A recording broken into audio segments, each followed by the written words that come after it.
Magandang hapon sa atin lahat. Yan, pakita ko sa inyo muna yung mga breeder kong ginagamit. Kuruk! Kuruk! Tik! Tik! Kuruk! Kuruk!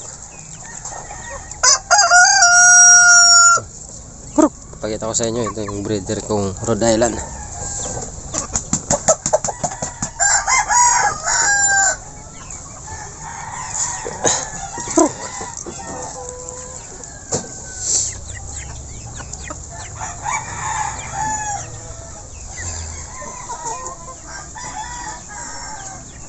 Yan, Brahma.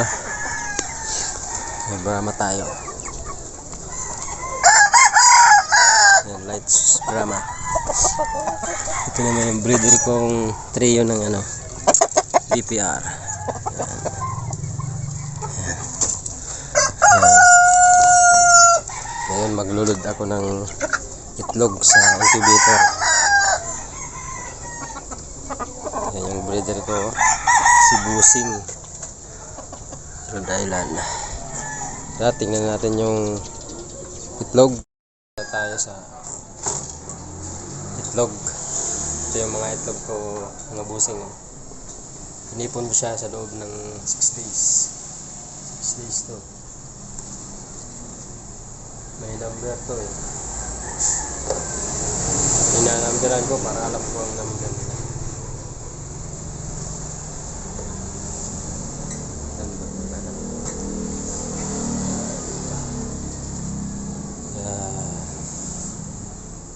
Number 4. Ito yung Rhode Island eggs number 4. Yan.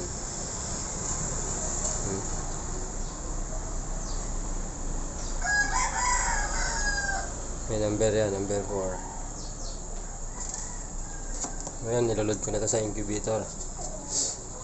Kulang lang ito ng 2 piraso para sa 30 pieces na eggs. Lahat po yan fertile. Brahma, crossbred sa native, upgraded yung native, then vintage na Rhode Island, saka BPR, pure po yan. Tingnan nyo para pag-load. Okay, dito na tayo sa incubator, buksan na natin. Meron na po yan, nakasalang yan, malapit na silang mapisa. Ngayon, ang gawin natin ay ililipat natin yung sa isang side para dito na sila sama-sama. Yan, marami po yan.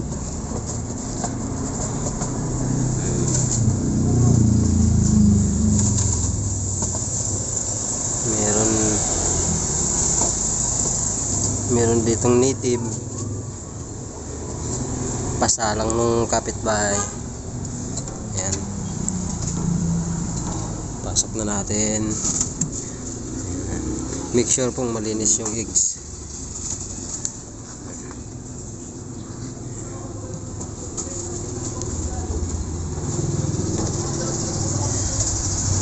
Dapat malinis kasi sila, kaya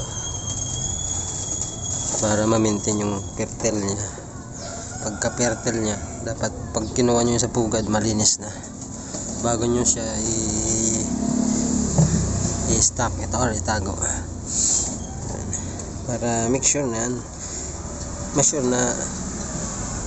nakuha nyo pa yung 90% na mapipisa sila. Yan. Yan, isang salang puno agad.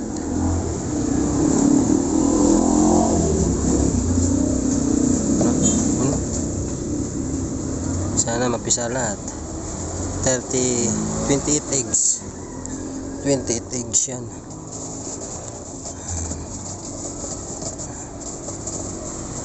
Manual lang po siya. Wala tayong automatic paggagawa ko. Pag marami ng eggs, lalo na.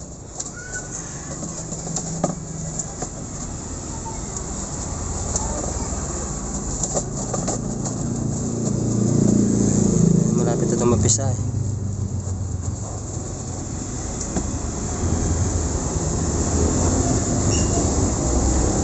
Yan, nasalang na natin.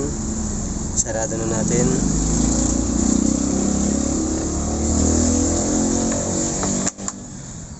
Yan, ang setup ko pala sa incubator ay 70.0 and 38. 70.0 yung off ay yung on, 38 yung off. Yan. Yan, okay na. Yan guys, naisala natin yung eggs na mga fertile. Mag-aantay na lang tayo ng 20 to 21 days. Yan, sana mapisa lahat. Yan, sa mga gustong mag-farming, mag-alaga ng mga ganitong manok, pwede naman. Ano lang, tiyagaan. At sana huwag kang madadala kung may mamatayang kang manok. Tuloy-tuloy lang. Yan yun. Salamat sa panonood. Supportan nyo yung YouTube channel ko. Bye bye.